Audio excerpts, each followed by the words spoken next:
Bonsoir à toutes et à tous, soyez les bienvenus sur Monaco Info. Nous sommes le mercredi 13 juillet et voici les titres.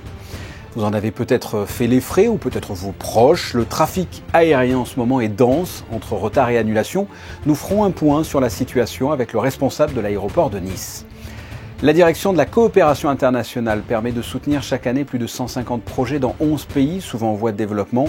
Eh bien, la coopération internationale vient de fêter ses 15 ans. Elle pique alors qu'on ne leur a rien demandé, elles sont de plus en plus nombreuses et ça de plus en plus fréquemment. Nous serons avec le chef du service aquarium du musée pour nous parler du phénomène des méduses. Dans notre série de reportages consacrés aux activités disponibles pour la jeunesse, aujourd'hui nous parlerons du handball. Et enfin nous reviendrons sur un concert joué au Fort Antoine avec le groupe londonien Portico Quartet. C'est évidemment la période la plus chargée de l'année en termes de voyage, que ce soit pour les départs ou les arrivées, d'autant qu'après plusieurs années de frustration suite à la crise sanitaire, le besoin de voyager se fait ressentir, même si le taux de Covid repart à la hausse. Nous sommes avec le président du directoire des aéroports Nice-Côte d'Azur, Franck Goldnadel. Bonsoir.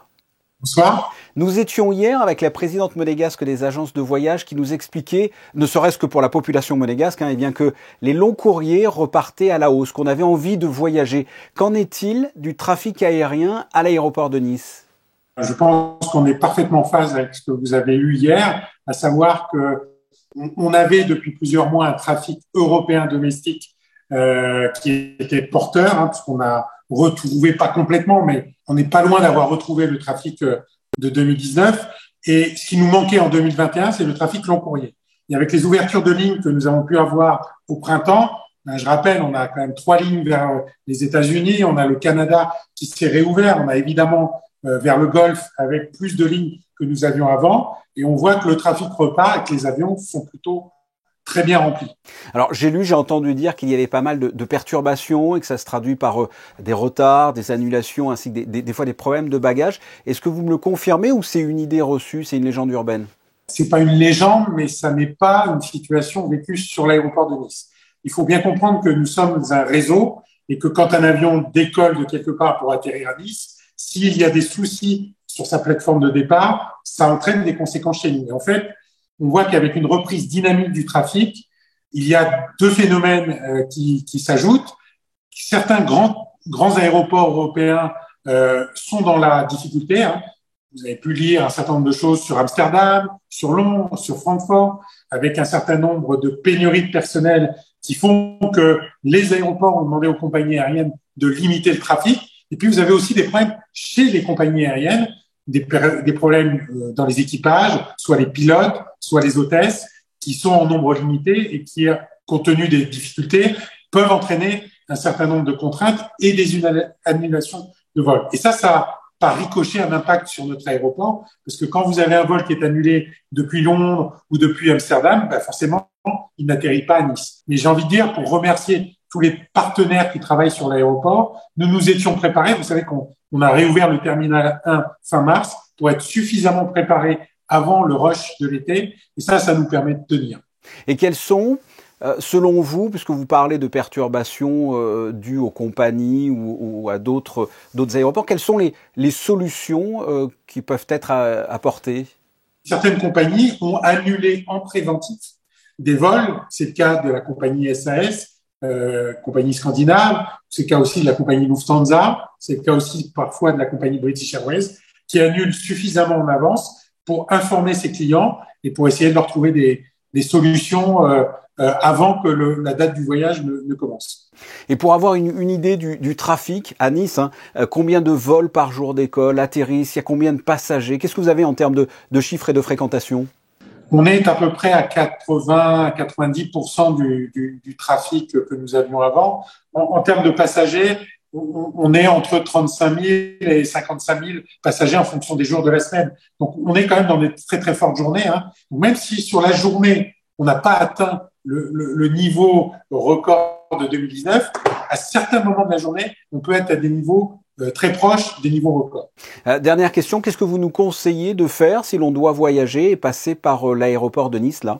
Alors, ce que je conseille d'abord, c'est de bien s'assurer auprès de sa compagnie qu'il n'y a pas de souci sur le vol concerné, et puis de venir à la fois suffisamment à l'avance, mais pas non plus trop, pour pas avoir à patienter trop longtemps à l'aéroport, mais en tout cas de prendre suffisamment de temps pour avoir le temps de traitement nécessaire. Ça dépend de votre destination. Si vous partez à l'étranger, eh bien, vous pouvez avoir des contrôles qui vous sont demandés à l'enregistrement. Voilà, d'avoir suffisamment de temps pour faire les différents process qui sont les vôtres sur l'aéroport. En tout cas, sachez que l'ensemble des personnels de l'aéroport sont motivés et mobilisés pour que les départs en vacances et les retours se passent dans les meilleures conditions possibles. Franck Goldnadel, merci d'avoir répondu à mes questions. Merci. La coopération internationale vient de célébrer ses 15 ans, l'occasion hier de fêter l'événement en réunissant les partenaires qui soutiennent leurs actions. Quel chemin parcouru en 15 ans et quels nouveaux défis attendent la coopération internationale?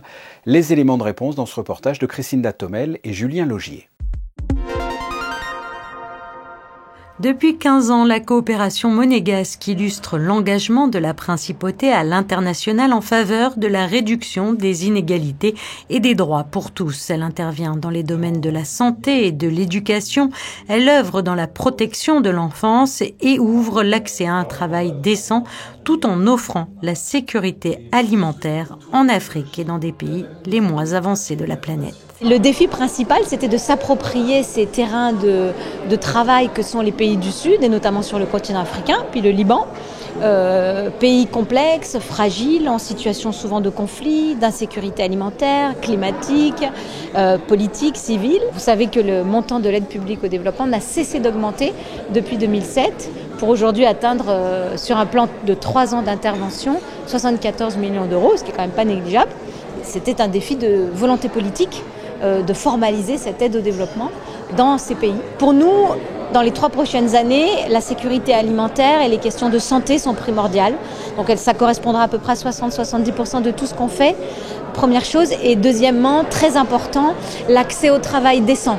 C'est pourquoi la coopération monégasque attache une grande importance à la mise en place de partenariats afin de privilégier l'échange d'expériences et la recherche de synergie entre les divers acteurs de développement pour mettre en place des projets de solidarité et trouver des solutions innovantes pour lutter contre ces inégalités. La jeunesse africaine arrive massivement sur le marché du travail. Près de 420 millions d'Africains vont arriver sur le marché du travail d'ici à 2050.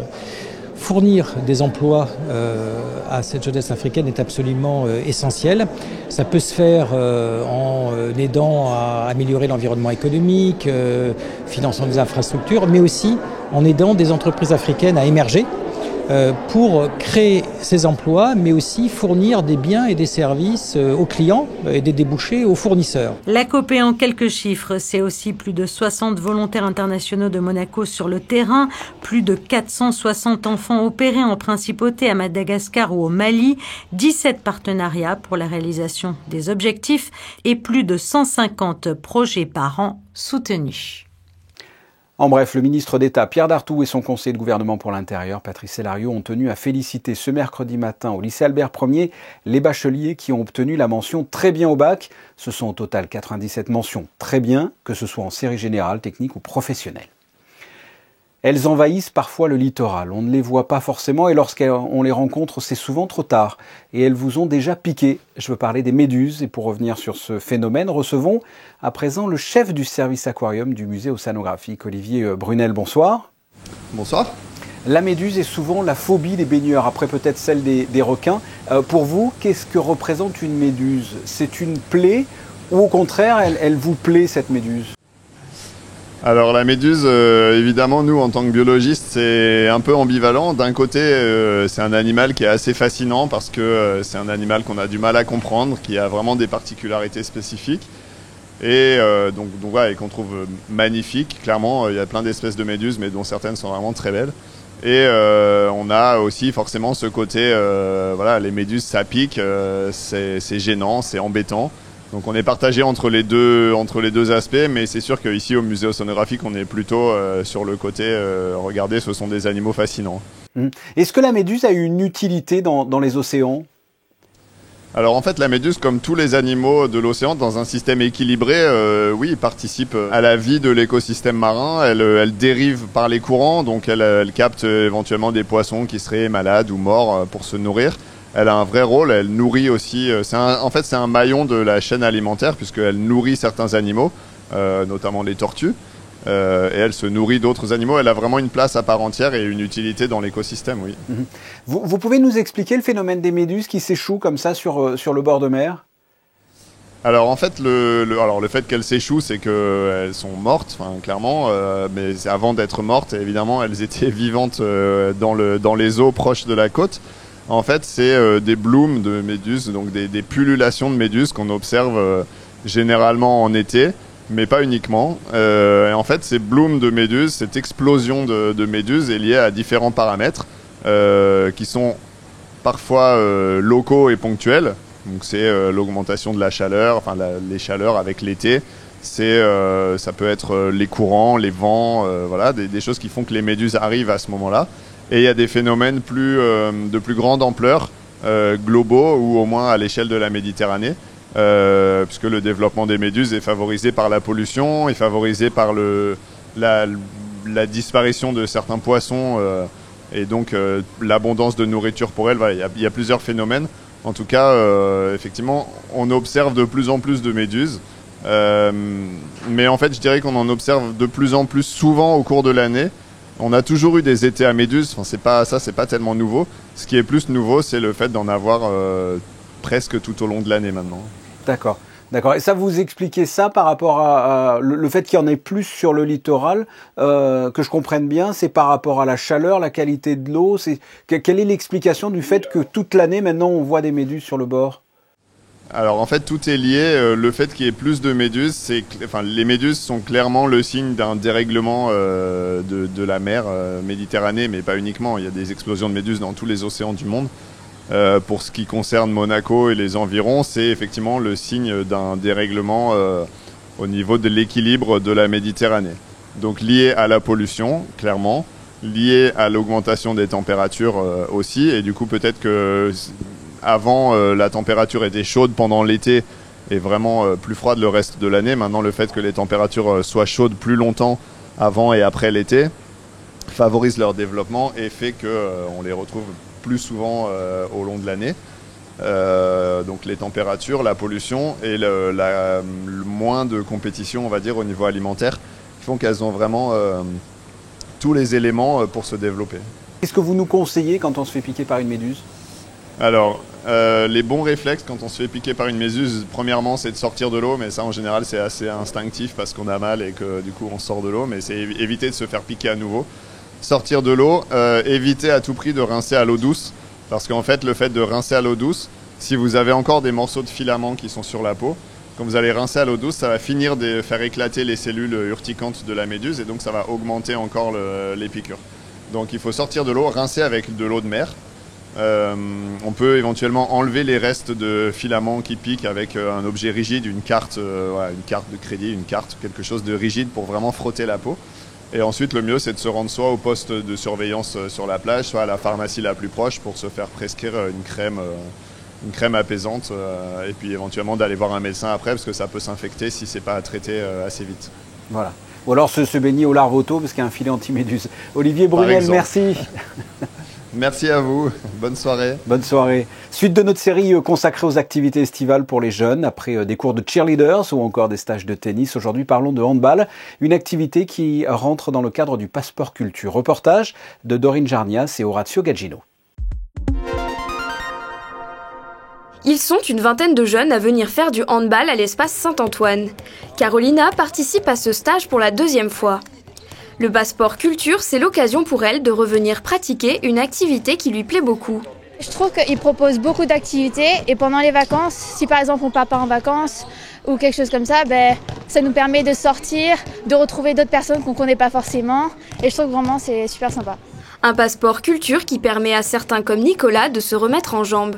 Avec le Covid et tout, ça me permet de reprendre du cardio, reprendre de la forme et être dans mon état en septembre pour reprendre. L'objectif du stage, faire découvrir le sport dans la bonne humeur. Ils découvrent aujourd'hui le handball autour des 2 séances. Nous, l'objectif, c'est de s'amuser, bien sûr, parce qu'on fait du sport pour s'amuser, mais aussi de leur donner quelques, on va dire, ressources techniques de base qui pourraient faire qu'après, potentiellement, ils viendraient jouer chez nous. Que ce soit pour s'amuser, pour découvrir, voire même s'inscrire à la rentrée, les jeunes du groupe âgés de plus de 14 ans ont pu, pendant 2 jours, profiter du premier stage de handball de l'été. Une autre session est organisée du 29 au 30 août pour tous ceux qui n'ont pas encore pu en profiter. Suite de notre série d'activités proposées pour les jeunes dans l'édition de demain, 19h, où cette fois nous irons en mer. Hier soir, le groupe Portico Quartet s'est produit au Fort Antoine, une représentation à la tombée de la nuit avec des jeux de lumière et une musique électro-jazz. Reportage de Dorine Jarnias et Olivier Bonello.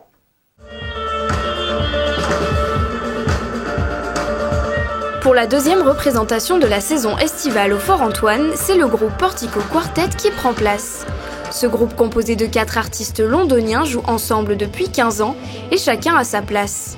I play the drums and some drum machines and electronics.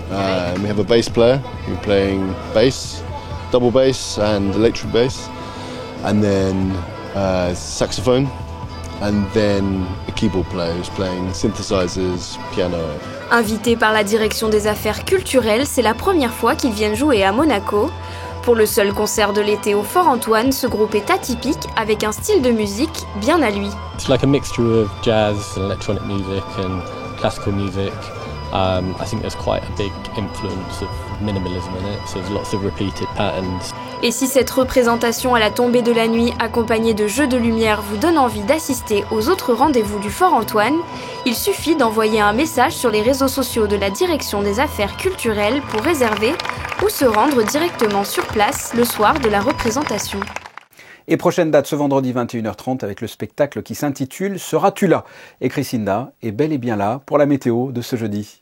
Demain, la journée sera belle et ensoleillée. Quelques passages nuageux sont à prévoir en cours d'après-midi, mais le soleil restera bien présent dans le ciel azuréen. Le climat sera chaud et les températures élevées. Le mercure atteindra les 30 degrés au meilleur moment de la journée, 24 degrés seulement pour les minimales. Même l'eau de mer sera chaude, 27 degrés. Le soleil se lèvera à 5h59 et se couchera à 21h12. Demain, nous fêterons les Camilles. Merci Christina. Une petite note rafraîchissante pour finir cette édition avec des photos de Stéphane Dana de jet ski dans le cadre de notre série de reportages consacrés aux activités estivales dédiées à la jeunesse. Reportage que vous découvrirez demain à 19h. Ce journal est terminé. Vous retrouverez demain ici même Patricia Navarro. Quant à nous, on se retrouve lundi prochain. Passez une excellente soirée. Au revoir.